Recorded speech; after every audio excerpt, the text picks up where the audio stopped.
Abra sua Bíblia, por gentileza, no livro de Efésios, na carta que Paulo escreve à igreja de Éfeso, a igreja da rainha Diana, a igreja da cidade que tinha a deusa da fertilidade, uma cidade portuária, complicada, mas que tinha uma igreja lá plantada por Paulo, e Paulo está enviando uma mensagem a esta igreja.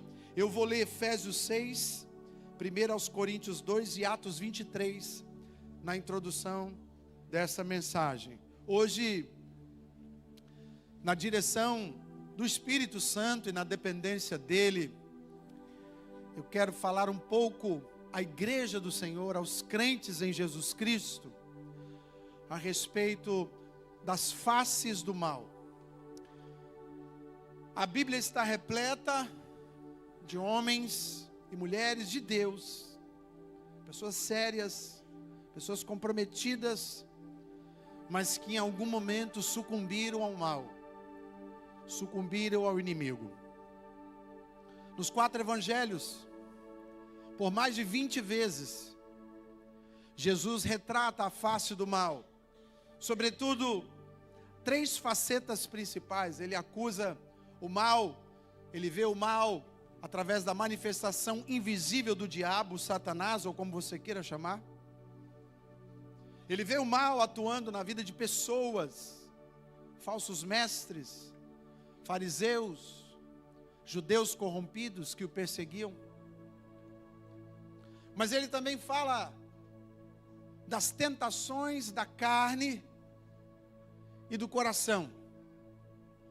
Ele fala daquilo que é inerente ao homem, essencialmente corrompido pelo pecado original. Essa carne que a gente carrega, esse coração enganoso, corruptível que a gente tem, e por melhores que sejam as nossas intenções, vez por outra, nós também decaímos e deixamos o mal agir através de nossas vidas. Paulo, aos Efésios, também vai falar de Satanás, deste inimigo de face invisível, porque é espiritual. Quando ele fala em Atos dos Apóstolos, na verdade Lucas retrata as tentações de Paulo, e Paulo está sendo perseguido por judeus, o povo de Deus, mas que ali, no afã de lucrar, de ganhar dinheiro, acabavam perseguindo e tentando matar o apóstolo Paulo. E no último texto que nós vamos ler, de Romanos, Paulo revela o seu próprio inimigo interior.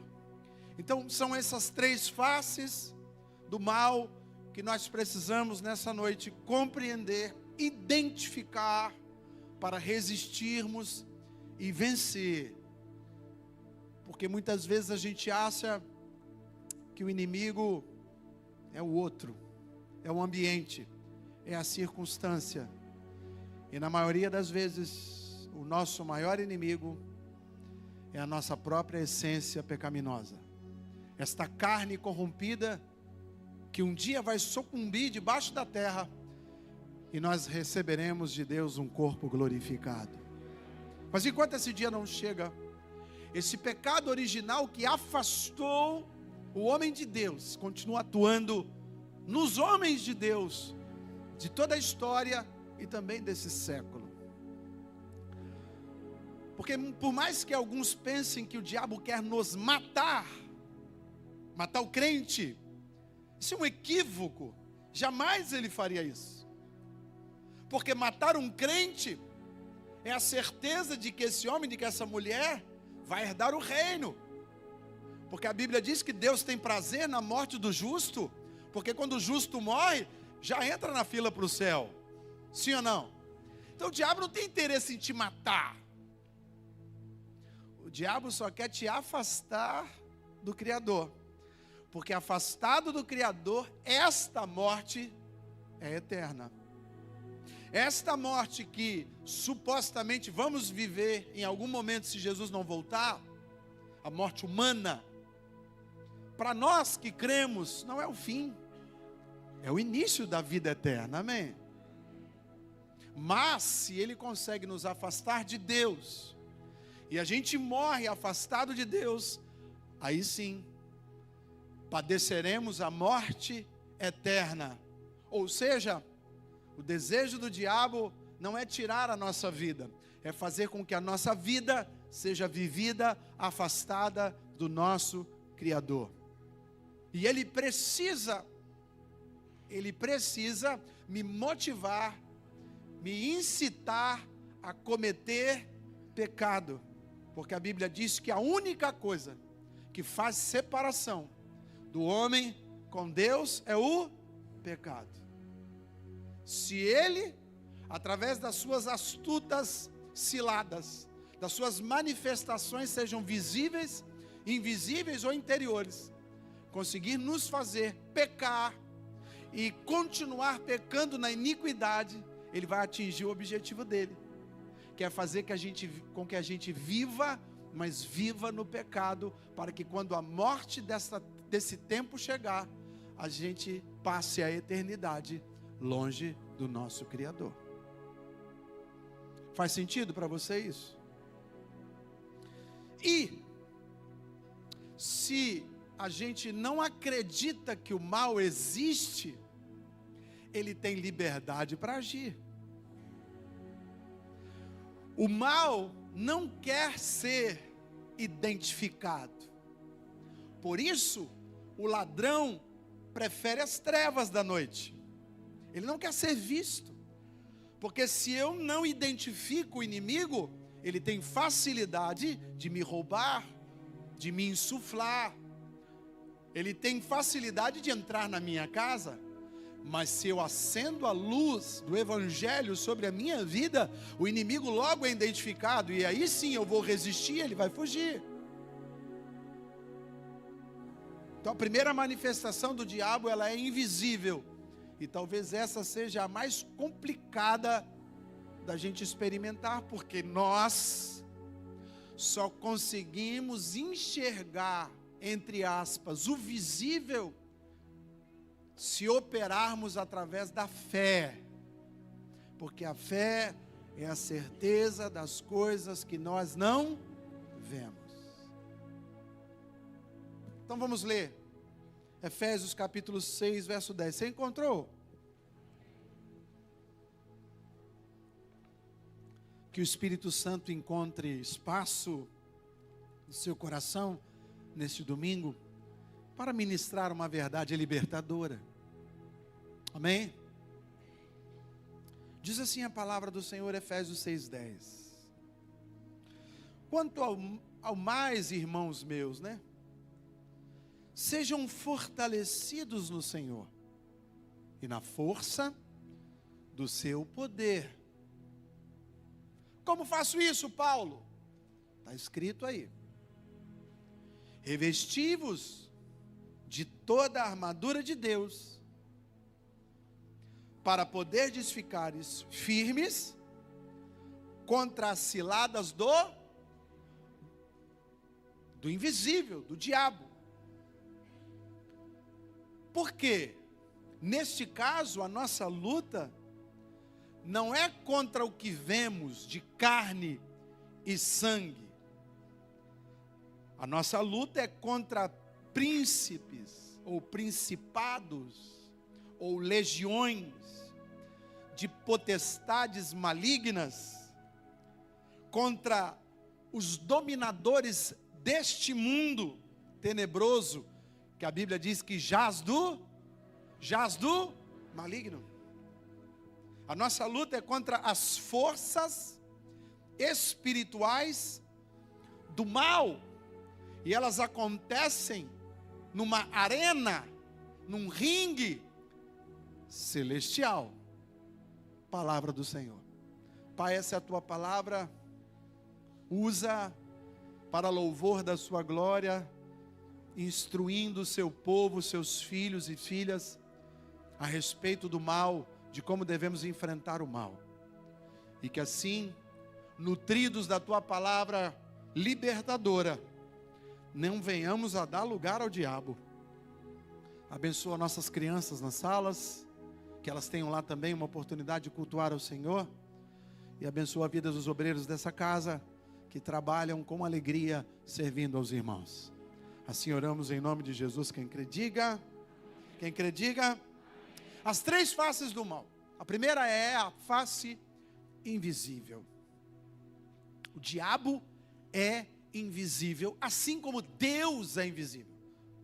Porque é espiritual, não é carnal. Nós não conseguimos enxergar com os nossos olhos aquilo que é espiritual. Quando a gente diz que está vendo Deus, que está vendo o diabo, nós não estamos enxergando por esses olhos. Nós estamos usando a nossa mente, nós estamos usando a nossa imaginação para supor como é aquilo que não tem forma natural. Nós não sabemos como é Deus.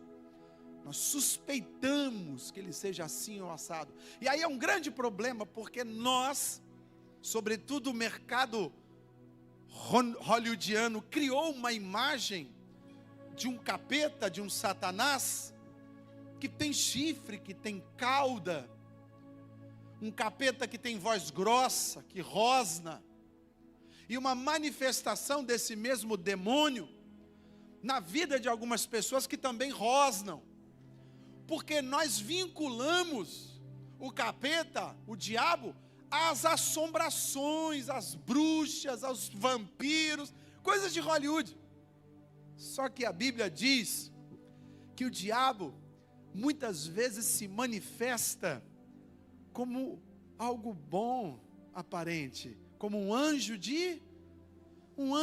iluminado. Você imagina, irmão, um anjo iluminado aparecer na sua casa, e aí naturalmente você vai ficar assim: ó, Deus está aqui, e pode ser o capeta. E aí a gente pensa o seguinte: não, eu vi o capeta, como é que ele era? Ele era uma sombra, ele era um vulto, ele era um fantasma, ele era um boi, um minotauro do sítio do Pica-Pau Amarelo, ele era uma bruxa, ele era um duende, porque a gente vai sempre vincular a forma que nós aprendemos a ter medo através da televisão. É o tal boi da cara preta, não é isso?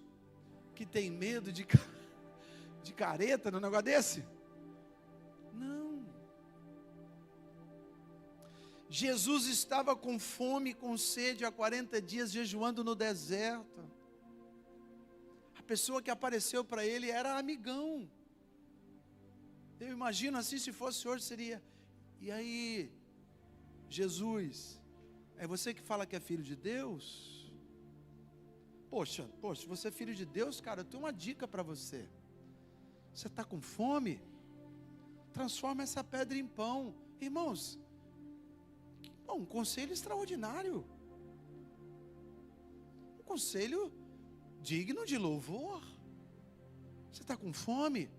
Faz um pão aí, cara. De boa. O que tem de errado nisso? Aparentemente nada. Mas quem estava dando essa orientação queria o bem de Jesus? Sim ou não?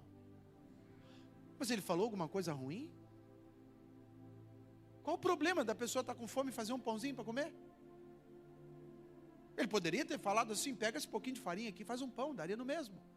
Não é porque era uma pedra transformada em pão, ou uma farinha transformada em pão. No fundo ele queria alimentar a carne de Jesus. Você está com problema de poder? Poxa, eu tenho como pagar isso para você, eu tenho riqueza. Eu te levo lá no alto daquele pináculo lá e eu te encho de dinheiro. É dinheiro que você está precisando? Eu conheço o gerente do banco que vai te ajudar. Quando você olha essa conversa do diabo com Jesus, se você olhar friamente, racionalmente, ele só queria ajudar. Só que a gente sabe muito bem que por trás dessa boa intenção havia um coração satânico querendo fazer com que Jesus abrisse mão do seu jejum, do seu momento de consagração e cedesse aos prazeres da carne. E aí Jesus falou com ele: não precisa não, vai para lá, Satanás. Sim ou não? Sim ou não? Qual é o grande problema hoje? É que nós não conseguimos ver o diabo. E se nós entendemos que o diabo não é bicho de 7 cabeças, não é assombração, muitos passam a não acreditar que o diabo existe. E se eu acredito que o diabo não existe, significa que eu não vou enxergá-lo em momento algum, ou seja, ele vai ter liberdade de atuar na minha vida, com as suas armadilhas, com a sua astúcia, com os seus conselhos perversos por detrás dos nossos ouvidos. Então tem muita gente que está sendo atacado pelo diabo invisível, mas como ele diz que não acredita no diabo, ele também não combate o diabo. Olha o que está escrito em 1 Coríntios capítulo 2, verso 14, diz assim: o homem natural não aceita as coisas do Espírito. O homem natural aqui é o homem sem Deus. Por quê? Porque é doideira. Coisas espirituais é coisa de gente louca. Está aqui, ó. Porque ele não entende, não tem explicação. Então, se eu não entendo e não tenho explicação, para mim é loucura. Então, o homem natural, ele não acredita no diabo. Não tente convencer alguém a conhecer ou acreditar em Jesus, se ele não crê nem que o diabo existe, irmão. Se o diabo que atua nessa terra, se o diabo que é o rei desse mundo tenebroso, que faz esse monte de desgraça que a gente vê, que está atuando a todo momento, a pessoa não acredita nisso, ela vai acreditar em quem? Então a primeira coisa, irmão, que a gente precisa entender, é que só acredita em Deus quem também acredita que existe o mal. Porque uma coisa está ligada à outra. Quem não acredita em espírito, não acredita em Deus, porque Deus é espírito. Sim ou não? Sim ou não? Então muitas vezes as pessoas estão ignorando a influência maligna do diabo, e o diabo está implantando o mal na sua vida. Pastor, como é que eu combato o diabo? Com um crucifixo? Não. Uma Bíblia? Não. Numa reunião de igreja? Com uma palavra? Como é que eu combato o diabo? Bom, se o texto fala que o diabo existe, que está tentando, o próprio texto, no primeiro capítulo, no primeiro versículo que nós lemos, diz que eu posso combater o diabo. Como? Com a armadura de Deus. O que é a armadura de Deus?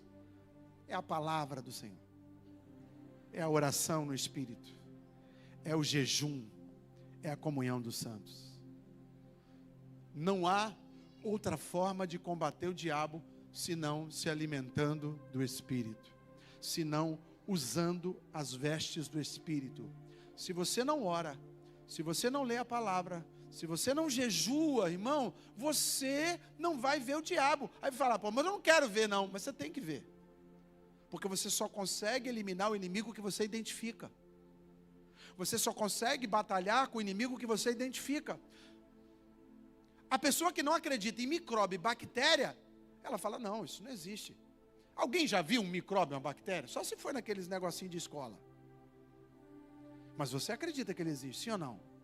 Alguém aqui duvida que existe micróbio e bactéria? Mas a gente não vê, vê? Vê? Mas se a pessoa diz: não, mas eu não estou vendo, eu não acredito. Eu não acredito em bactéria, eu não acredito em vírus, e aí a pessoa morre doente. Porque ela não vai se precaver, porque ela não acredita naquele mal. Quem é que acredita no mal? É a pessoa que cuida da sua saúde, que come melhor, que evita algumas situações de intempérie da natureza, que quando está com alguma enfermidade já busca saber o que é. Por quê? Ela não está vendo a enfermidade, mas ela acredita na enfermidade. Sim ou não? Sim ou não? Então diga: só há como combater aquilo que eu acredito, mesmo não vendo. Mas como eu não estou vendo, eu não leio. Mas quando eu não estou vendo, eu não oro. Mas como eu não estou vendo, eu não jejuo. É isso. E você vai insistir com uma pessoa que não acredita que o diabo existe para ela orar? Para quê? Ele está vendo. Mas quando você entende que nas regiões celestiais está sendo travada uma grande batalha espiritual, certamente você vai alimentar mais a sua fé. Está comigo ainda? Diga amém. Segundo texto, Atos capítulo 23, verso 12. Quando amanheceu, os judeus conspiravam, jurando que não comeriam e nem beberiam, enquanto não matassem o apóstolo Paulo. Segunda face do mal é o mal visível. É aquele que se manifesta em pessoas, em situações. A primeira face é invisível. Você trata ela com jejum, com oração e com palavra de Deus. A segunda face do mal é a face que eu consigo enxergar nas pessoas. São aquelas pessoas que fazem mal, que perseguem aqui o povo de Deus, os judeus, dizendo que iam jejuar até matar Paulo. Eles estão obstinados por matar Paulo, e Paulo era um homem que estava segundo o judaísmo cristão, mas eles não gostavam da mensagem de Paulo, queriam matar Paulo. Então o que não falta hoje são manifestações do mal na vida de pessoas que nos perseguem, que nos injuriam, que nos caluniam, que nos acusam, que nos ameaçam. E isso acontece no trabalho, na escola, no condomínio, na rua, em casa, entre os afetos.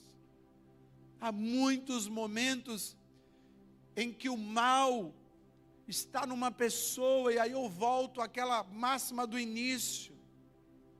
Pastor, quando eu sei que a pessoa está endemoniada, quando ela rosna, quando ela põe a mão para trás, quando ela revira o olho, irmão, volto a dizer, o diabo não tem interesse de ser identificado. Quando a manifestação do diabo acontece numa pessoa e ela é visivelmente tomada, o diabo é identificado. Vai ter batalha, vai ter luta, vai ter ataque. Então não é isso. Às vezes a pessoa mais endemoniada vai te abraçar e vai falar assim: estou contigo. Você quer pão? Eu tenho pão aqui. Eu acho que você tem que fazer isso mesmo. Eu estou contigo, vai. Aperta esse gatilho. Pode provar essa droga. Pode se cadastrar nesse joguinho. Pode. Não, eu me cadastrei, peguei R$100 de bônus, fiz R$200 e fiz o Pix e saí. Pode entrar também. Coloca aí o cartão da sua mãe. Coloca o cartão do seu marido, da sua esposa. Pode. Eu quero o seu bem. Eu quero te dar poder. Eu quero que você fique milionário. Irmão, é a palavra do diabo no ouvido de Jesus. Só que no caso lá, era o próprio capeta falando com o próprio Deus. No nosso caso, é um pecador sendo usado pelo diabo para falar no ouvido de outro pecador. Pastor, mas eu vi a pessoa, ela tremeu a cara, ela fez cara de braba. Às vezes a pessoa pode estar fazendo uma cara de braba e está cheia do Espírito Santo. Que às vezes Deus mandou ela te dar um tapa na orelha para você aprender. Você precisa de uma correção. Quando Jesus chegou lá no templo, que eles estavam fazendo câmbio lá dentro, ele não falou assim: gente, vamos tirar isso daqui. Isso é coisa feia na casa do Pai. Não, a Bíblia pegou um chicote, saiu dando pancada nos negócios, derrubando as mesas, tudo. Naquele momento alguém disse: está endemoniado. Mas ele não estava. Ele estava agindo na direção de Deus. Então para com essa história de achar que o mal se apresenta com cara de vampiro, com cara de touro, de chifre, de cauda. Não, não. Os maiores ataques do diabo eu sofri com pessoas que supostamente queriam ser minha sócia, minha amiga, meu amigo. Queria ajudar a eu completar um plano que não era de Deus. queria me ajudar a viver uma experiência que colocava em risco a minha vida, a minha casa, a minha família. Os meus amigos, entre aspas, do passado, sem Cristo, às vezes era a face do mal, que eu não via, porque eles se apresentavam como amigos. Vamos tomar mais uma? Mas nós estamos bebendo desde ontem, já é 5 da manhã. Não, vamos tomar mais uma. Vamos, a gente é forte. E está aqui o besta, indo ali para a beirada da praia de Itaparica, quando tinha aqueles quiosques de madeira ali. 5, 6 horas da manhã, o sol a pino, podre já, 1000 vezes bêbado de carro, enchendo a cara, para depois voltar dirigindo, bater o carro, matar a pessoa, fazer cagada. Ou seja, às vezes o diabo vai usar no visível pessoas que supostamente não vão se apresentar rosnando. Quero te matar. Sabe o que acontece nesse tipo de manifestação? O diabo dá show, porque a palavra é parada de pregar, o louvor para, vamos agora entrevistar o capeta. Qual é o seu CPF? E aí é um show. Não, irmão. Você acredita que aqui no nosso meio pode ter uma pessoa que nesse momento está possuída pelo diabo? Você não acredita, não? Ou você acha que o diabo não entra na igreja? Não, ele está proibido, porque nós fizemos o sinal da cruz ali fora. Deixa eu falar um negócio para você, irmão. Aonde vai o ferro, vai a ferrugem. Aonde tem um homem, pode ter o espírito do Todo-Poderoso, mas pode ter o espírito do diabo também. Então para de achar que o diabo vai rosnar na sua vida. Mas se ele rosnar, eu tenho medo. Sim, porque você vinculou o mal a Hollywood. Você já ouviu falar que cachorro que late não morde? Pega na internet e escreve assim: quais são os cachorros mais perigosos? É aquele que o dono beija na boca. E aí num certo dia ele vai dar uma bocada e come a cara da pessoa. Tem um monte de gente sem nariz, sem lábio aí. Por quê? Porque ele era tão bonzinho. Era, mas ele ficou bravo naquele momento e fez aquilo que tinha que fazer. Então cuidado. Cuidado. E para isso, como é que eu vou, pastor, como é que eu vou resistir ao diabo? Paulo falou que foi atacado pelos judeus, foi atacado pelos fariseus. Paulo foi abandonado por Demas. Paulo foi atacado por Alexandre, o latoeiro. Ele diz, quando ele fala com Timóteo, ele diz: Timóteo, esse cara me fez muito mal, eu não sei o que ele fez. Mas um homem fez muito mal a um discípulo, a um homem de Deus. Naquele momento a face do mal era visível. Ele identificou, tem nome. Como é que eu resisto à face do mal quando ela é visível na vida das pessoas? Orando? Não, vai funcionar não, irmão. Às vezes não é orando não. Primeiro, sendo prudente. Segundo, tendo sabedoria. Terceiro, tendo discernimento espiritual. Quarto, usando de amor, porque o crente não paga o mal com o mal, ele paga o mal com o bem. Quinto, confiando na justiça de Deus. No momento em que você acha que está sendo perseguido, afligido, e você confia na justiça do homem, você deixa de confiar na justiça de Deus. Mas pastor, essa pessoa me roubou, tem que fazer um BO. Tem. Mas pastor, essa pessoa eu trabalhei para ela, não me pagou, eu tenho que entrar na justiça. Entra. A Bíblia diz que o homem pode preparar o seu cavalo para a batalha. Você pode se paramentar, você pode fazer o que está a seu alcance. Mas o mesmo texto que diz: nós preparamos os carros e os cavaleiros, mas a nossa confiança está no Senhor dos Exércitos. Você faz o que está ao seu alcance, mas você descansa que a tua justiça não vem de homens, a tua justiça vem de Deus. Então, se tem alguém te perseguindo, irmão, faça o que está ao seu alcance. Abençoa, dá um presente, ama, chama para participar de um grupo familiar, visita ele. Mas ele faz mal para mim? Isso. Quanto mais mal ele fizer para você, mais bem você faz para ele.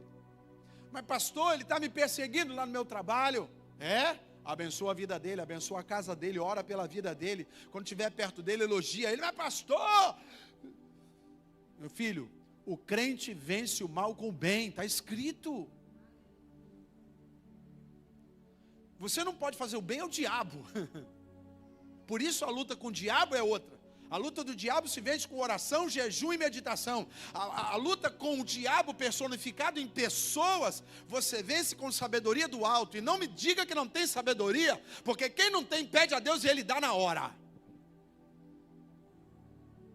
Diga sabedoria, prudência, amor e confiança na justiça de Deus. Eu não sei quem está te perseguindo, eu não sei quem está te ameaçando, eu não sei quem está te afrontando, eu não sei quem está te fazendo ameaças, irmãos. Uma coisa é certa: o nosso justo juiz está sentado num alto e sublime trono, e Ele julga a nosso favor.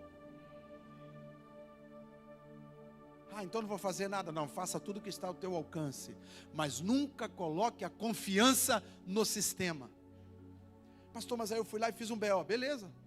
Pastor, mas agora eu botei na mão, vai cair na mão de um juiz. Bom, confiar em juiz hoje já está difícil, né, irmão? Misericórdia. Você põe. Aí você fala assim: e aí, como é que vai ser? Você está acompanhando o caso? Eu falei: não, eu já fiz o que estava ao meu alcance, agora é com eles, mas eu confio que Deus é o meu justo juiz. Quando você faz isso, sabe o que acontece com você, irmãos? Você descansa. Porque às vezes a gente fica ansioso com uma causa na justiça, porque a gente fica monitorando o processo como se a justiça de Deus operasse nas leis dos homens. Não, a Bíblia diz que a lei do homem não opera, a justiça do homem não opera a lei de Deus, ou seja, a nossa justiça vem do Senhor que fez os céus e a terra. Confia nele, descansa nele.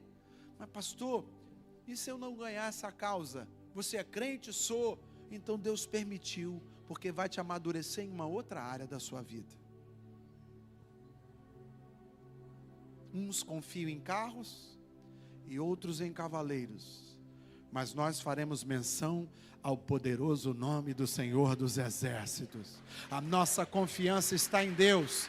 A nossa confiança está em Deus. Ele é o nosso justo juiz. Te aquieta, vai dar certo, porque Deus está contigo.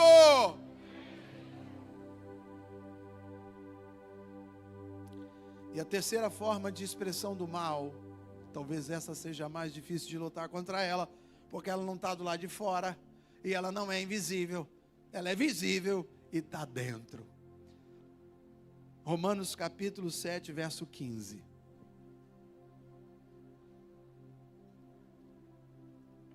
É o apóstolo Paulo que está dando o seu testemunho. Presta atenção.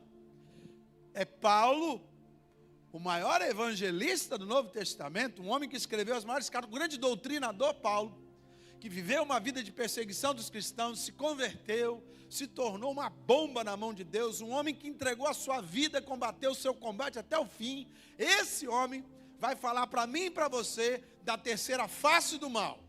Está escrito assim: pois o que eu quero fazer, ou o que eu faço, eu não entendo. Eu não entendo as minhas atitudes. Eu não sei porque eu fiz isso. Você já falou isso alguma vez? Não sei porque eu fiz isso. Paulo está falando aqui, ó. Pois o que eu faço eu não entendo. Por que você não entende, Paulo? Porque o que eu quero fazer, não faço. Mas como? Você não é livre? É. A minha mente sabe o que é certo e o que é errado? Sabe. E o que você quer fazer? Eu quero fazer o que é certo. E você faz o que é certo? Não. Mas como não? Está aqui, ó. Mas aquilo que eu não quero fazer, aquilo que me aborrece, aquilo que me envergonha, aquilo que me entristece, é isso que eu faço. Eu não faço o bem que eu quero, mas o mal que eu não quero fazer, é exatamente isso que eu faço. Ora, olha a conclusão de Paulo. Se eu faço o que eu não quero fazer, já não sou eu que está mandando em mim. Já não sou eu que está agindo. Mas, o quê? O pecado que... Não. O pecado aonde? Habita. Diga dentro. Interior.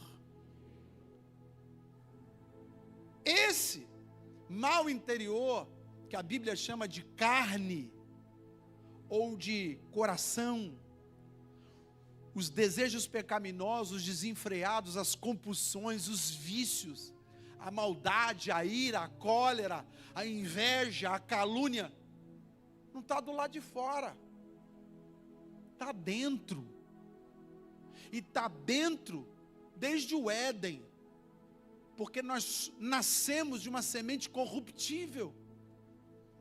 Em Cristo nós temos a oportunidade de renascer, sim ou não? Da água e do Espírito, amém?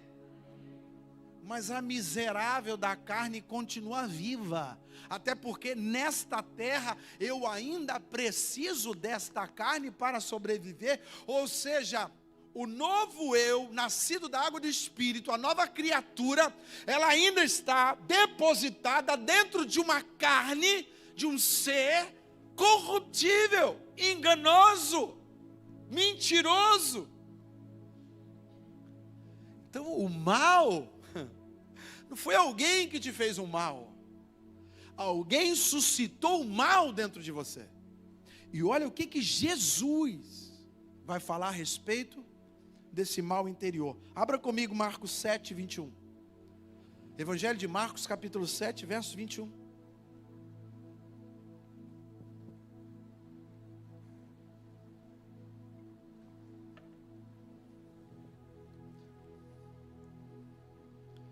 Presta atenção o que Jesus está falando a respeito do ser humano. Está falando com seus discípulos. Porque dentro, aonde? Aonde? Dentro do coração do homem, é de lá que procede, que vem, que nasce, que se manifesta os maus pensamentos. E aí ele vai citar alguns, preste atenção. Prostituição, está ligado à libido, à sexualidade, está ligado à infidelidade, à sodomia, à perversão sexual. Irmão, isso aqui é 2025 anos atrás. Mas as prevaricações sexuais, elas existem desde que o homem é homem. Porque no Éden o pecado entrou, e essa inclinação está lá dentro. Ela precisa ser controlada, manietada, escravizada, mas ela está lá dentro. O que o mundo faz? O mundo apenas patrocina. Ele aumenta a dose, ele aconselha, mas o mal está dentro de nós. Uma pessoa não fala assim, eu sou fiel à minha esposa há 20 anos, estou pensando em dar ser infiel por um pouco. Não, já está lá, desde o momento que ele casou.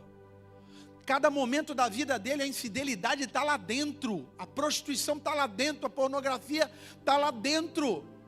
Assim como, preste atenção, furto, esse desejo de ambição de roubar, de se dar bem, de comprar mais barato e vender mais caro, de esconder as coisas, de pegar um negócio quebrado e vender como se tivesse bom, de passar uma cerinha, não tem? A palavra sinceridade, ela advém desse termo, sem cera, porque no passado se faziam os vasos, e quando eles trincavam na hora de secar, eles passavam uma cerinha. Então eles vendiam o vaso com rachado, mas a cera cobria o rachado, eles pintavam. Então quando eu ia vender, eu falava, esse vaso aqui, ele é sem cera, ele é sincero. Daí advém essa terminologia, ou seja, esse desejo de ganhar do outro, de sobrelevar o outro, de tirar vantagem, está dentro. Não é desse século, não é do país capitalista, não é de um país socialista, não é de um país comunista, não é dos nômades, isso está no homem. O que mais? Homicídio, morte, desejo de matar, desejo de tirar a vida, desejo de ferir, desejo de ver o outro sangrar, desejo de ver o outro sofrer. Ah, pastor, mas ele me fez mal. Ah, é? Então porque ele te fez mal, você pega esse desejo que estava aí no seu coração, oculto, estava aí hibernando, e você suscita ele, você quer matar o outro. Então a culpa é do outro. Foi ele, pastor. Foi ele que mexeu comigo, eu peguei um revólver e dei na cara dele. A culpa é dele. Não, a culpa não é dele, não. Ele só ajudou esse sentimento que está dentro de você, homem caído, a se tornar forte e se tornar um ato. Porque então era só um pensamento, está escrito. É do coração do homem que vem os maus pensamentos. E a partir dos maus pensamentos vem as más atitudes. Está escrito. Hoje talvez você não queira matar ninguém com uma arma, mas a gente mata com palavras, a gente mata sonhos, a gente mata a moral de alguém, a honra de alguém. A internet se tornou, irmão, um Auschwitz digital. Porque o que tem de campo de concentração de gente sendo massacrada, porque falou uma coisa, porque deixou de falar, porque se posicionou, e aí vira uma guerra. Ah não, mas isso não é morte, não é não? Tem muita gente tirando a vida por conta disso. Quem mais que tem? Soberba. Ah não, isso aqui não tem não, né?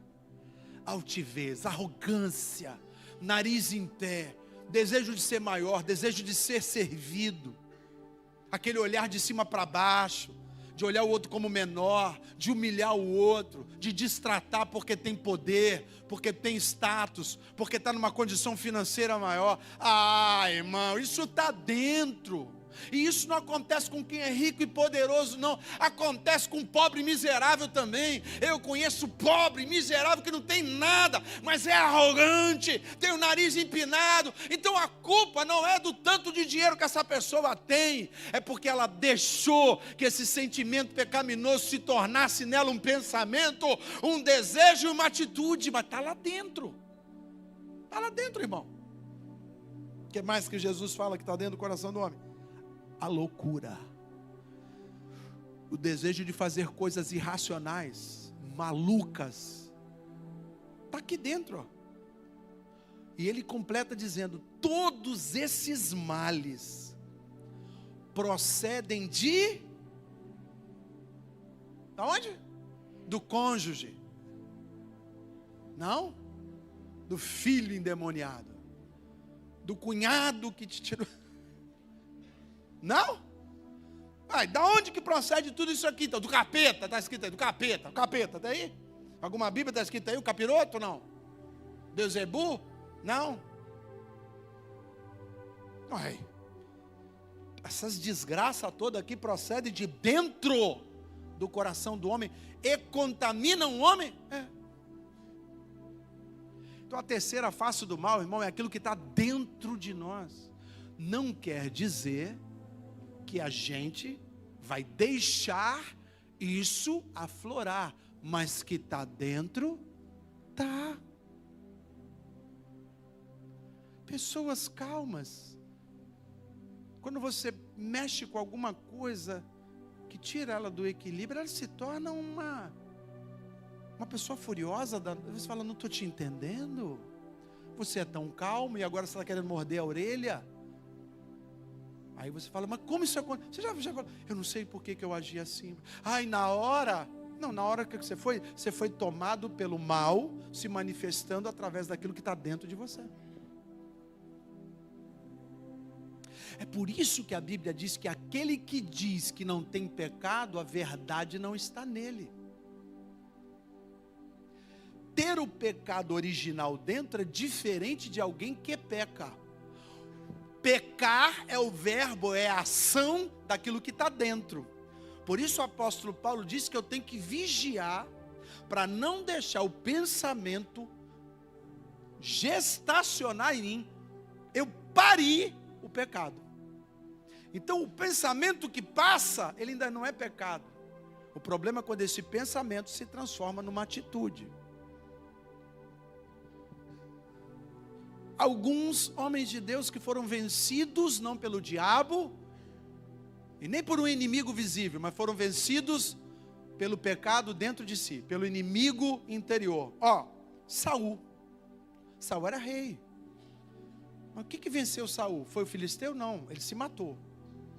O que venceu Saul foi o ciúme que ele teve de Davi. O que venceu Saul foi a desobediência a Deus. O que venceu Saul foi a insegurança. Saul se deixou ser engodado pela inveja. E essa inveja pariu em Saul algumas atitudes que o levaram ao fracasso e à morte.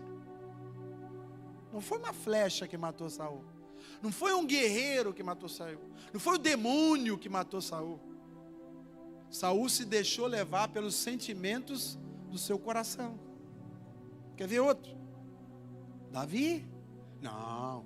Davi era homem segundo o coração de Deus. Mas Davi foi vencido pela luxúria.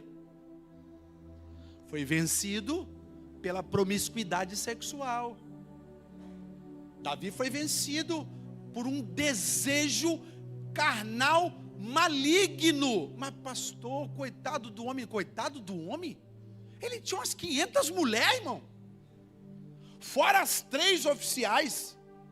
Porque era um tempo em que o rei tinha um monte de concubina. O filho dele vai dobrar a carga, vai ter 1000 concubinas, você lembra disso? Então o problema de Davi não era a falta de mulher. O problema de Davi é a maldade sexual que está dentro dele. Então às vezes o homem entra nesse mundo de pornografia, não é porque não tem uma esposa abençoada, é porque o mal está dentro dele. E ele deixou o mal se tornar uma atitude. Davi foi vencido pela luxúria. Davi foi vencido por uma alienação parental que ele fez no filho. Porque o filho queria conversar com ele. Ele falou, não tenho tempo para você. Durante 2 anos ele evitou conversar com o filho. E por conta disso esse filho tomou decisões equivocadas. E aí a casa de Davi foi ensanguentada por conta de uma falha dele. Covarde. Não queria enfrentar seu filho. Você quer ver um outro que foi vencido pelo mal interior? Jonas. Jonas era um profeta de Deus, sim ou não? Jonas recebeu uma mensagem de Deus, sim ou não? Mas Jonas, ele era vingativo, ele era preconceituoso. Ele falou, não, essa cidade de Nínive ninguém presta, eu não vou pregar lá não. E ele foge. Naquele momento que ele passou para Deus é o seguinte, eu prego em qualquer lugar, menos em Nínive, eu não gosto do povo de Nínive. Preconceito. Aí Deus vai lá e convence ele, porque ele se mostra covarde, ele falta com a obediência a Deus. Deus vai lá, convence ele vai lá, prega naquele lugar, e sai de lá bufando. Ele não gostou. Presta atenção, irmão. Se tem alguém na Bíblia que foi o maior pregador, na minha opinião, é Jonas. Porque Jonas começou a pregar de manhã, numa cidade, e ele estava de mau humor. Ele começou a pregar de manhã, meio-dia, toda a cidade já estava arrependida, até o rei já estava levantando a mão arrependido, se entregando a Jeová. Esse homem, quando ele termina essa missão de meio-dia, ele vê todo mundo convertido, ele diz, vocês não prestam. Ele sai, presta atenção, ele sai brabo, porque na opinião dele, tinha um monte de gente de Nínive que tinha que morrer, não podia se converter. Você já ouviu isso assim na rua? Era ladrão, agora se converteu é crente.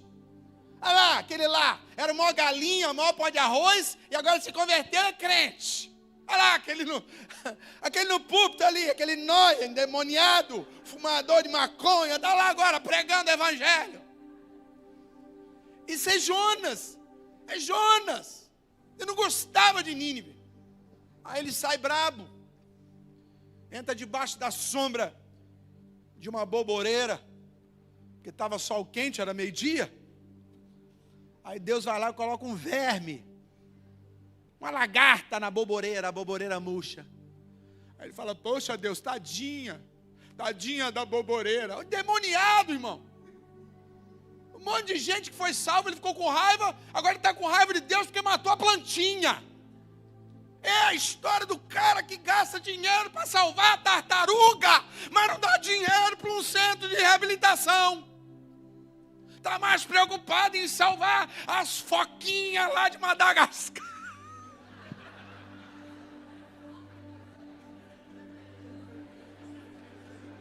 Eu acho que nem tem foca em Madagascar. Está mais preocupado com os bichinhos do que com gente, irmão.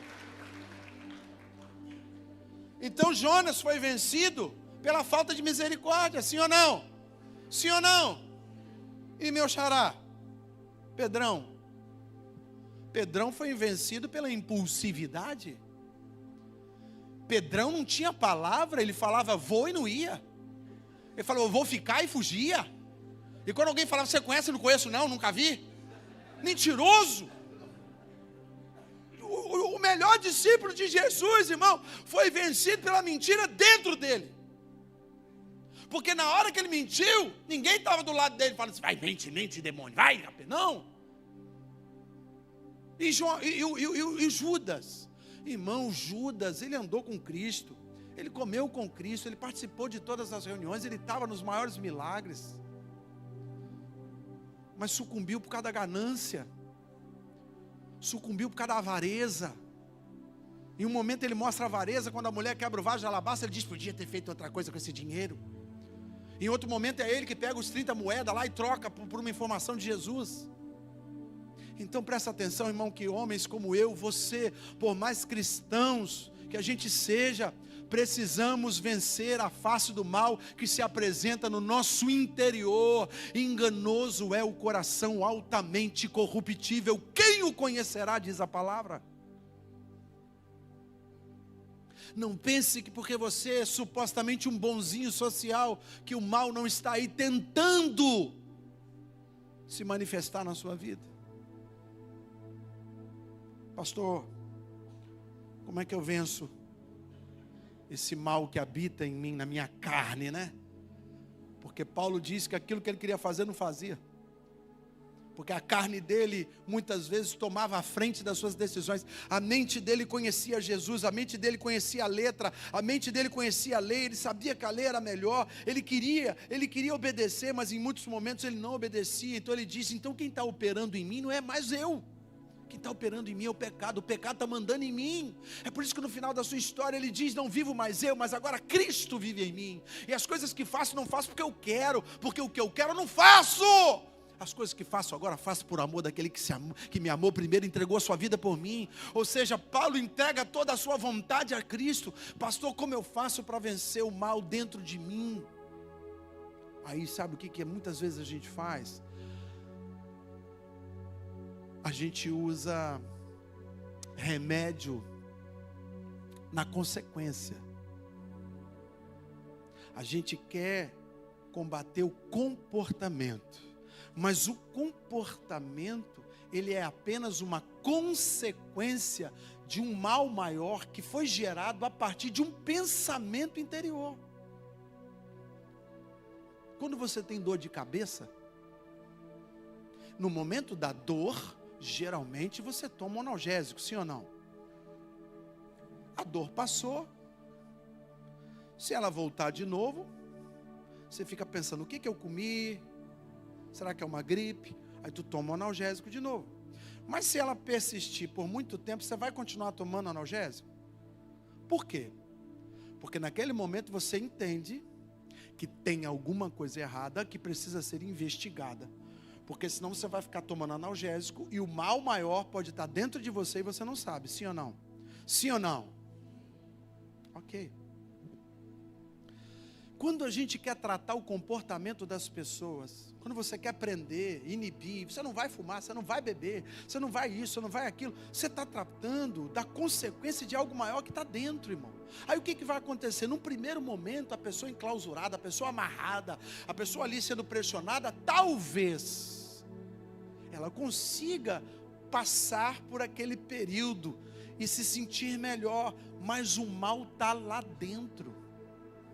A gente precisa tratar a raiz do mal, e não apenas o reflexo do mal. Por isso, quando você vai numa terapia, quando você toma uma medicação, quando você vai num encontro, você vai em algum movimento, que você se sente melhor, isso não é motivo para você parar a investigação. Porque talvez você só tomou um analgésico, vai melhorar ali, mas depois o problema vai... Você precisa dar manutenção nisso, ou seja, eu preciso descobrir aonde está o nascedouro desse comportamento que me envergonha. E quando eu comparo essa parte da enfermidade também com uma possessão maligna, ou seja, o mal atuando dentro de mim, na minha carne, nos meus desejos, nas minhas vontades, é a mesma coisa. Não dá para você tomar um analgésico, não dá para você fazer um encontro, não dá para você subir uma montanha, não dá para você vir para um culto e achar que tudo está bom. Não, você precisa identificar e vencer esse mal dentro de você. Como eu faço isso, pastor? Gálatas capítulo 5.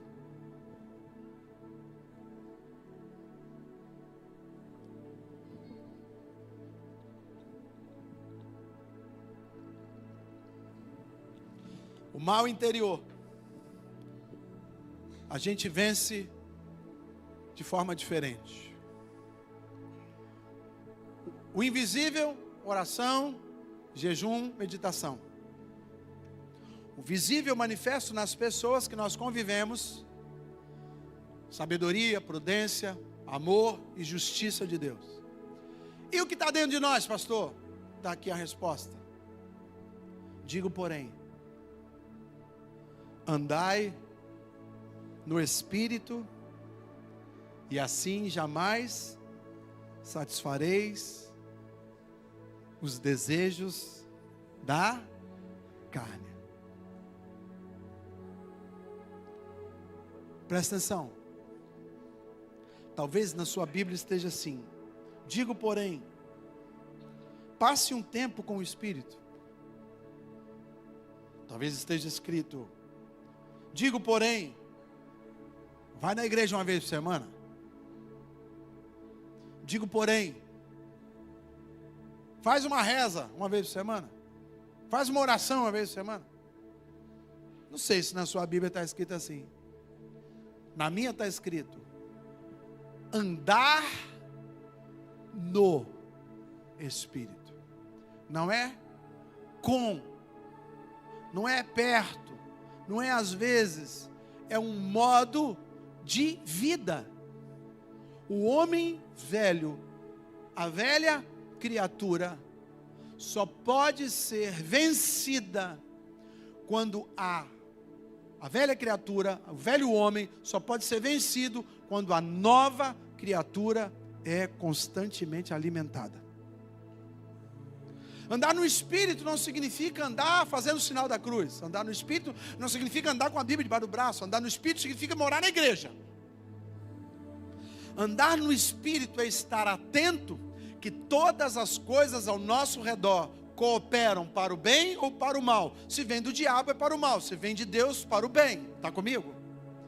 E ter esse olhar significa não dar lugar ao diabo, fugir da aparência do mal. O que a gente faz hoje em dia? A gente quer vencer as nossas compulsões, nossos vícios, nossos maus comportamentos, nossas crises, nossas explosões, nossa destemperança. Nós queremos vencer o mal que às vezes quer nos fazer ficar irado, rancoroso, angustiado, depressivo. Todo mundo está querendo vencer esse mal interior. Mas o que a gente faz? A gente alimenta a carne com prazeres, com futilidades, com redes sociais. A gente alimenta a carne com filmes dramáticos, filmes cheios de pornografia. A gente alimenta a carne com músicas seculares que cantam tudo quanto é porcaria. E aí a gente vem para a igreja no domingo e diz: Deus, eu preciso parar de fumar, preciso parar de beber, preciso parar de olhar pornografia, preciso vencer o vício do jogo, preciso vencer o vício disso, eu preciso ser fiel, eu preciso perdoar. Deus, aí durante a semana, aí alimenta a carne de novo. Ou seja, você anda na carne e quer colher no Espírito. Sabe o que vai acontecer? esse pecado original que habita em mim e em você, alimentado, vai ser mais forte do que o seu espírito. E aí você vai sucumbir, como sucumbiram todos esses que eu falei. Olha o que diz Romanos capítulo 8, verso 1. Você conhece o texto? Porque nenhuma condenação, você lembra? Há para os que visitam a igreja de Jesus. Não? Estou chocado. Achei que era. Porque nenhuma condenação há para aqueles que aceitaram Jesus um dia no culto. Não é isso não? Nenhuma condenação há para aqueles que passaram pelo tanque batismal. Mas não? Como é que está aí? Nenhuma condenação há para os que estão, do verbo estar. É perene, é contínuo, não é visita, não é epifania eventual, não é uma experiência que você tem ocasionalmente. A condenação do diabo que usa as facetas do mal que habitam em mim, advém de uma vida de quem não está em Cristo, andando no Espírito, vigilante o tempo todo, orando o tempo todo, e não precisa estar de joelho, não precisa fechar o olhinho, não precisa estar dentro de uma igreja, é um espírito de oração, é uma vida de oração, é uma visão espiritual o tempo todo. E para isso eu posso estar conversando com alguém, e para isso eu posso estar dirigindo meu carro, e para isso eu posso estar fazendo um trabalho de escola, um trabalho de profissional. Mas o que o diabo colocou na cabeça do crente? Passa a semana toda fazendo o que você quer, sendo feliz, buscando a prosperidade, buscando enriquecimento, sendo ambicioso, sendo feliz, a felicidade. Todo mundo fala felicidade. Aí no domingo você entra numa igreja e purga seus pecados através de uma oferta de amor, uma moeda no gasofilácio, uma oração forte e uma palavra sacerdotal. E o pior é que os crentes em Cristo acreditaram nessa balela e vivem uma vida miserável, sofrendo, tentando controlar a carne, controlar as compulsões, sem dormir, ansiosos, depressivos, angustiados. Deus, eu fiz uma oração essa semana, Deus, eu fui para o monte, fiquei 3 horas lá no monte, tomei chuva no monte. Não é possível que esse tempo que eu fiquei lá não é o suficiente para pagar o Senhor, para poder me ajudar a vencer esse pecado. Espera aí que está tocando meu celular aqui.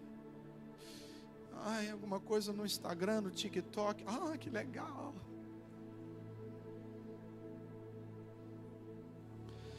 Irmãos, nós estamos vivendo uma endemia de rede social. E eu não tenho absolutamente nada contra a rede social, porque se não fosse as redes sociais, muitas pessoas, deve ter umas 500, 700 pessoas online aqui conosco. É bênção. Eu passo o tempo no WhatsApp, porque o WhatsApp ajuda muito a gente a resolver problema, não é verdade? Você liga para um, liga para outro, já faz uma cotação aqui, já dá uma ordem aqui, já resolve um negócio de agenda colar. YouTube, eu gosto muito, eu sempre vendo um documentário, uma mensagem, uma pregação. Mas tem gente que passa boa parte do tempo nas redes sociais alimentando carne, dando risada de coisas banais, se enchendo de palavra pornográfica, rindo da vida dos outros, nesse maniqueísmo político de certo e errado, preto e branco, town e country. Perde um tempo, aí depois sai daquela rede, querendo ser espiritual, aí cai, aí sucumbe, o desejo está forte, está alimentado, o espírito está fraco, perde a batalha e fica, oh meu Deus, fica arrependido, angustiado, mas no outro dia faz a mesma coisa.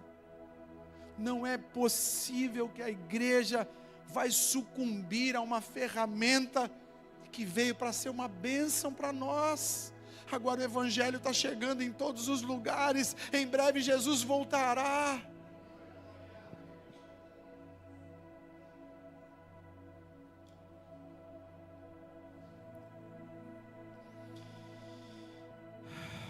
E eu termino com Romanos capítulo 8, verso 37. Mas em todas essas coisas, somos mais que vencedores, por amor àquele que nos amou primeiro.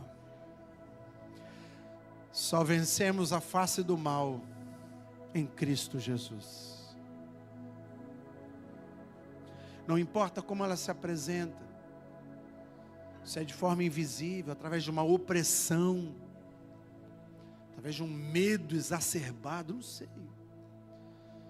Se é de forma visível, através de uma pessoa que te persegue, uma pessoa que está sempre te fazendo mal, ou se mesmo algo que você tenta vencer dentro de você, não importa como o mal se apresenta, em Cristo a gente vence o mal. Mas é estando em Cristo. Ele disse assim, olha, eu sou uma videira, eu sou uma árvore. Eu sou a árvore verdadeira do céu. Aquele que em mim foi enxertado e permanecer em mim, eu permaneço nele. E aí todas as coisas que essa pessoa pediu, o Pai vai conceder. Por quê? Porque ele está recebendo a minha seiva. Ele está pensando como eu penso, ele está desejando o que eu desejo, o coração dele é o meu coração, nós nos tornamos um. Mas se você retira esse galho do enxerto, ele morre, ele se torna uma vara seca, que é queimado. Infelizmente ensinaram para nós que Cristo, ele é um totem religioso, que nos protege, que nos guarda, e que devemos a Ele uma pseudo-reverência. Mas Jesus não é isso não, irmão. Jesus é o Cordeiro de Deus que tira o pecado do mundo. Jesus é o sacrifício do Deus vivo a favor do homem caído. E estando nele eu venço o mal. Estando nele, irmãos, olha, eu ouvia falar de Jesus desde a minha infância. Eu venho de um lar romano, apostólico e romano, mas eu só conheci Jesus aos 28 anos de idade. E quando eu conheci Jesus, eu não passei a admirar Jesus. Quando eu conheci Jesus, eu não passei a obedecer Jesus, até porque eu nem conhecia as suas leis. Quando eu conheci Jesus, eu me apeguei a Ele. Eu me agarrei desesperadamente, como se eu estivesse em alto mar e Ele fosse aquela bolinha de isopor, que eu esqueci o nome daquilo, bote salva-vida. Eu me agarrei a Ele. E estando nele, todas as minhas compulsões, principalmente as maiores, tem um monte hoje ainda que eu estou vencendo, mas aquelas compulsões maiores, sobretudo drogadição, infidelidade, promiscuidade, pornografia, roubo, astúcia, mau caratismo, essas coisas, elas sumiram da minha vida. Se eu sair de Cristo, elas voltam, porque eu estou no mesmo corpo que eu tinha quando eu tinha 28 anos. A mesma natureza pecaminosa está aqui dentro. Mas o que eu faço então, pastor? Eu mato esse corpo de fome. Eu não alimento os meus desejos pervertidos. Eu alimento o Espírito que habita em mim. E esse Espírito vence a carne que é sempre fraca. Então agora você é um homem bom. Não sou um homem bom. Então agora você é um homem fiel. Não sou um homem fiel. Então agora você é um homem que não tem desejo. Não sou esse. Eu continuo o mesmo homem. A diferença é que não vivo mais eu. Cristo vive em mim. Mas esse homem velho está aqui. As inclinações estão aqui. Os desejos pecaminosos estão aqui. As ambições estão aqui. E vez por outra, uma delas se manifesta. E ela é prazerosa, né? Todo pecado que habita em mim dá prazer a esse corpo. Aí começa a se manifestar.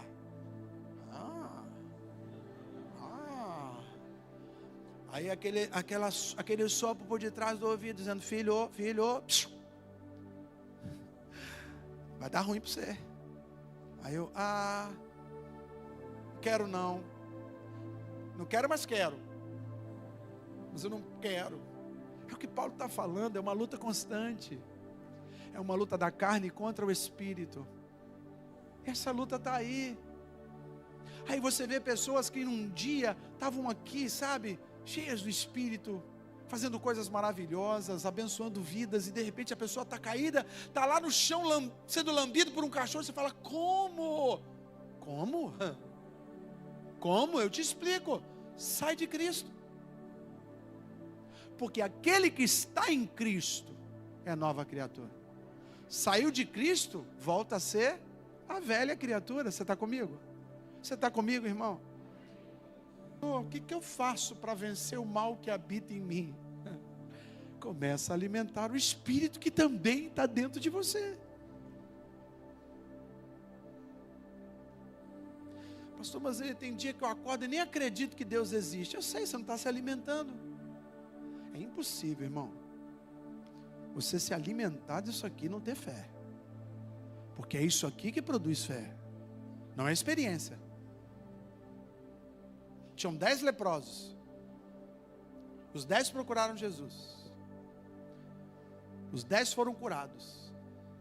Só um voltou. E os outros 10 continuaram leprosos e perdidos. Porque não é a experiência que muda a vida de um homem. É a decisão que ele toma de não querer mais o pecado. A nossa decisão é a maior arma que a gente tem contra o inimigo. Decidir firmemente no coração, não se contaminar com as iguarias do rei, vai promover o fortalecimento da sua vida espiritual. E aí o pecado que habita em mim e habita em você, vai ter que ficar quietinho lá no porão, até o dia em que Jesus voltar e nos dar um corpo glorificado. Faz sentido para você, irmão? Eu quero orar com você. Quero abençoar a sua vida. Porque certamente Deus tem muito mais a fazer em você, meu irmão. Você tem uma vida linda por Deus. Olhe para mim, irmãos. Olha o lugar que eu ocupo. Um miserável, um ordinário, um pervertido. Não tinha nada de bom em mim, só lábia. Era para ser um endemoniado caído. Já devia estar no meu 4º ou 5º casamento. Se Deus fez em mim, Ele pode fazer em você também. E muito mais do que me livrar do laço da morte, Deus me fez ser canal de bênção para muitas famílias. Deus pode fazer com você também. Eu não nasci num lar evangélico, eu nunca fiz um encontro de jovem, eu nunca participei de um evento, como eu vejo aí os jovens participando, e eu fico, como deve ser bom. Nunca. Quando eu conheci Jesus, eu já era um pervertido, já era um drogado, eu já estava mais do que destruído. Mas se tem jeito para mim, tem jeito para você também. Para de tentar resolver o problema você sozinho, entrega o seu caminho ao Senhor, confia nele, no mais Ele fará. Mas para eu entregar o caminho para o Senhor, eu tenho que estar agarrado nele, eu tenho que estar preso nele. Jesus não quer visita. Visitar, você visita seu pai, você visita seu parente. Jesus quer habitar em você, quer ter intimidade com você todo dia. E a vantagem é que Jesus está sempre disponível. E a vantagem é que Jesus, você pode estar falando com Ele, pode estar fazendo uma outra coisa que para Ele está tudo bem. Ele sabe das suas dificuldades, Ele sabe do seu ganha-pão, Ele sabe das suas lutas, mas Ele quer estar com você em cada momento da sua história, meu irmão. Para de chamar Jesus só quando o negócio está ruim. Que coisa chata para esse pai, que o filho só chama ele quando o bicho está pegando. Não, está tudo bem nesses dias? Faz um almoço para Jesus. Fala: Jesus, hoje na hora que eu for almoçar, eu vou almoçar sozinho, só eu e você. E na hora que eu estiver comendo, eu vou dar graças, porque o Senhor tem sido bom para comigo. Mas não, o dia que falta comida, você fala: Jesus, põe pão na minha mesa. Aí Ele põe. Aí no dia que tem fartura, você não chama Ele, você chama os inimigos. Vamos aprender a ter uma vida com Deus, irmãos. Medita nessa palavra. Foi essa palavra que me ajudou. Foi essa palavra que me libertou. Eu só queria saber de ler a Bíblia, eu não entendia muita coisa, mas eu lia. Eu queria ler. Eu queria saber o que estava aqui, eu queria entender os negócios, eu ficava aqui igual um maluco. Ia para a internet para saber o que era. Na época era meio carente ainda, mas tinha alguns sites já. Falei: como é que funciona isso, gente? E foi essa palavra que me trouxe onde eu estou. Não é por mérito meu, não é por nada que eu tenha feito, senão conhecer Jesus. Foi a melhor coisa da minha vida. Quando eu olho para trás, eu vejo do lugar que o Senhor me tirou, e o lugar que Ele tem levado a minha família, a mim, eu fico constrangido, só posso agradecer a Ele. Louvado seja o nome do Senhor. Tem luta? Tem. Tem batalha? Tem. Tem temores? Tem. Mas o mesmo Deus que me trouxe até aqui, Ele caminha comigo os últimos dias da minha vida, porque Ele vai completar a obra que Ele começou. E enquanto eu tiver fôlego nos meus pulmões, eu vou dizer que só o Senhor é Jesus, só o Senhor salva, só Ele é Deus. A sua graça me basta. Que você volte para casa hoje com essa missão de acreditar que o mal existe e resistir ele, de não querer pagar o mal com o mal na vida das pessoas porque te perseguem, e sobretudo olhar para dentro de si e ter a convicção de que sozinho você não vai vencer essa batalha. Você precisa de Jesus na sua vida, e toma uma decisão de começar a buscar Jesus. E você não precisa nem de uma igreja para isso. Você pode fazer isso na sua casa. A comunhão dos santos vai ser uma consequência de uma vida com Jesus. Não é a comunhão dos santos que leva você a Jesus, é Jesus que traz você para a comunhão dos santos. Então ter uma comunhão com Jesus é o primeiro passo para você mudar de vida. Fique de pé, quero orar por você.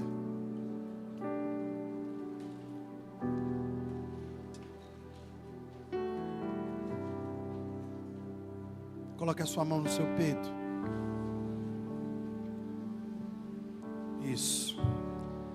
A Bíblia diz que é daí, do seu coração, que procedem os maus pensamentos. Do seu coração é no sentido figurado, na verdade é da sua mente, dos seus pensamentos. Por isso o apóstolo Paulo diz que em primeiro lugar precisamos transformar a nossa mente. O comportamento, ele é um reflexo do que eu penso. Se eu só mudo o comportamento, o pensamento vai continuar errado, eu vou tender a errar de novo. Mas se eu mudo o pensamento, o comportamento vai ser transformado para sempre. Senhor, eis-nos aqui mais uma vez, dependentes da Tua graça e do Teu favor. Amanhã, segunda-feira, muitos vão trabalhar cedo, outros no período da tarde. Alguns vão ter que cuidar da casa, dos filhos. A vida continua. Mas enquanto houver ar nos nossos pulmões, nós daremos glórias ao Teu nome, Pai. Quer estejando comendo, ou bebendo, ou fazendo qualquer outra coisa, em tudo daremos graças ao Senhor, porque essa é a vontade do Deus Pai.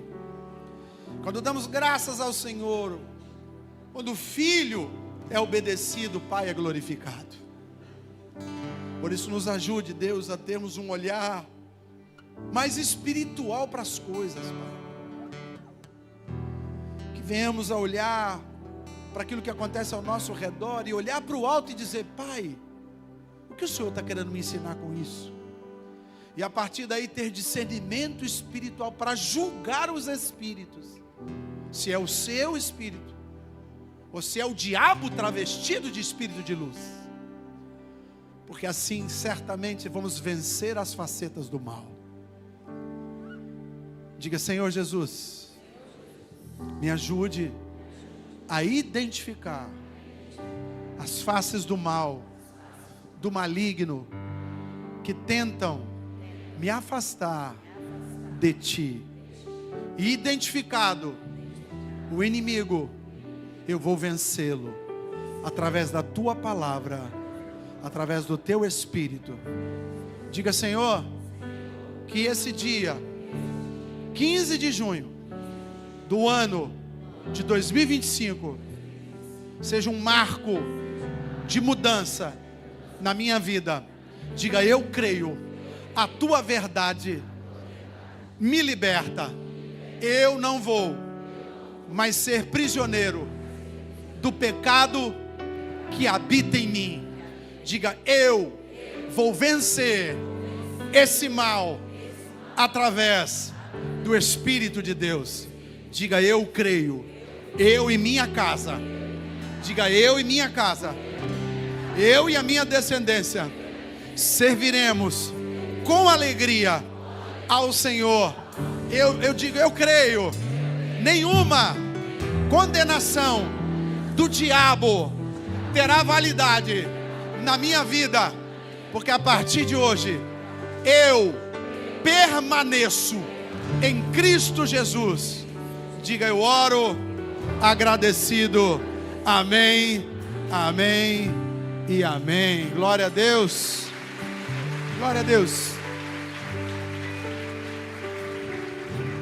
Glória a Deus. Que Deus te abençoe, meu irmão. Que Deus te fortaleça. Abra sua mão assim, ó. Que a graça e a paz do Senhor Jesus, que o amor do Pai, que as doces e benditas consolações do Espírito sejam com a igreja do Senhor. Que seja uma semana missionária na sua vida. Que você pregue aquilo que você ouviu. Que você desafie pessoas a crerem no Deus que você serve. E certamente o reino dos céus será acrescentado através da sua vida. Deus quer usar os seus filhos para a glória do nome dEle. Não se furte. Não se furte. Deixa Deus agir na sua história. Tem pessoas na sua história, no seu trabalho, na sua faculdade, no seu ambiente de trabalho, que precisam ouvir que Jesus salva. E é você que Deus vai usar. Você crê nisso? Então diga: Deus, pode me usar. Dá um abraço quem está aí do teu lado aí. Que Deus te abençoe. Você que está conosco aí pelas redes, que Deus te abençoe também. Te dê uma semana abençoada. Que Deus fale ao teu coração. E que continue abençoando a sua vida. Deus abençoe.